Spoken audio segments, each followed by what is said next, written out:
दर्शकबिन नेपाली बुढो भनेर चिनिने कुमार थापा नाम गरेका नेपाली रेसलरले आफ्नी श्रीमतीलाई डिभोर्सकै दिन गए राति धारिलो छुरा प्रहारबाट हत्या गरेका छन्। यो भिडियो अन्तिमसम्म हेर्नुहोला, सक्दो सेयर गर्नुहोला है त साथीहरू।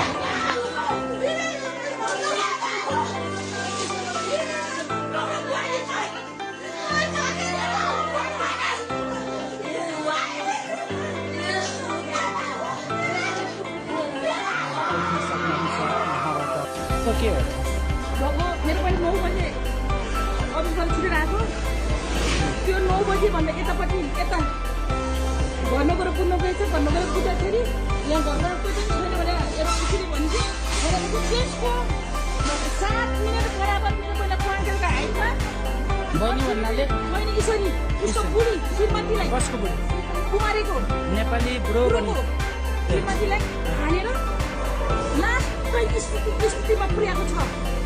यो कारणले भोलिको दिनमा के गर्न पर्छ भनेपछि सामाजिक सञ्जालमा चर्चामा रहेको नेपाली बुढो 100% कोही हो।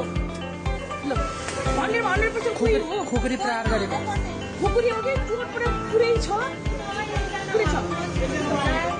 दर्शकबिन हामी यतिखेर तारकेश्वर सिटीमा छौँ। यो तारकेश्वर हस्पिटलमा छौँ। तपाईँ देख्न सक्नुहुन्छ यतिखेर दृश्य। यहाँ चाहिँ सामाजिक सञ्जालमा निकै म रेस्लर हुँ, म फाइटर हुँ भन्दै चर्चामा रहेका एउटा रेस्लर खेलाडीले आफ्नै श्रीमतीका विषयहरू हामी हेर्दै गरेका छौँ, हामीले देखिरहेका छौँ। र यतिखेर ठ्याक्कै हामी यो मध्यरातमा तारकेश्वर सिटीमा आइपुगेका छौँ र यहाँ एकदम निर्घाट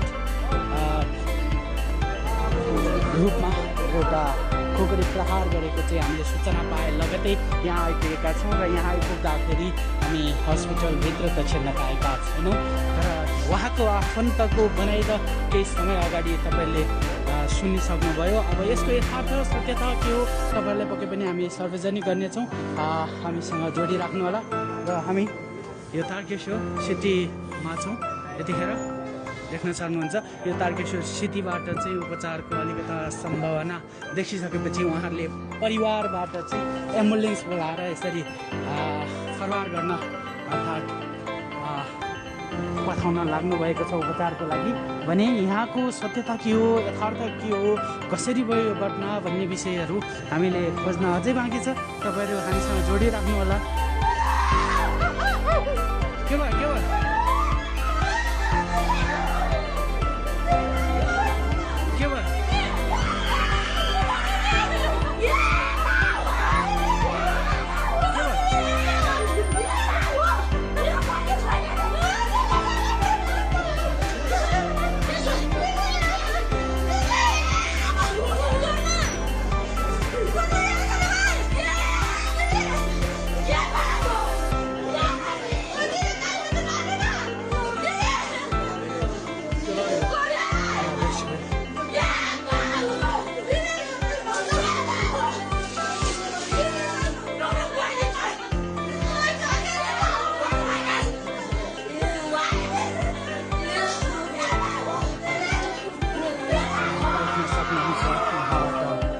एम्बुलेन्स आइसक्यो।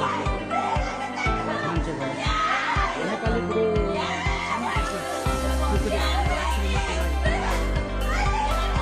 दर्शकबिन यतिखेर हामी तारकेश्वर हस्पिटलमा छौँ। हामी ठ्याक्कै को हो हामी थाहा छैन, तर उहाँको श्रीमानले आफ्नै श्रीमतीलाई यसरी खुकुरी प्रहार गरेको हामीले सूचना पाए लगतै हामी फलकमा आइपुगेका छौँ। तारकेश्वर सिटीमा छौँ र यहाँ उहाँको परिवार देख्न सक्नुहुन्छ। नेपाली बुढो कुमार थापा मगर भन्ने जुन उहाँको नाम रहेको छ, सत्यता के हो हामी बुझ्न अझै बाँकी छ।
के अरे लोग्नेले मार्छ, कोहीले बाउले बच्चा मार्छ, कोहीले चाहिँ प्रेमीलाई मार्छ, यस्तो कुराहरूले चाहिँ अहिले चाहिँ मलाई चाहिँ कस्तो टेन्सन हुन थाल्यो कि रातभरि निद्रा लाग्दैन। यो देशमा किन यस्तो भइरहेछ?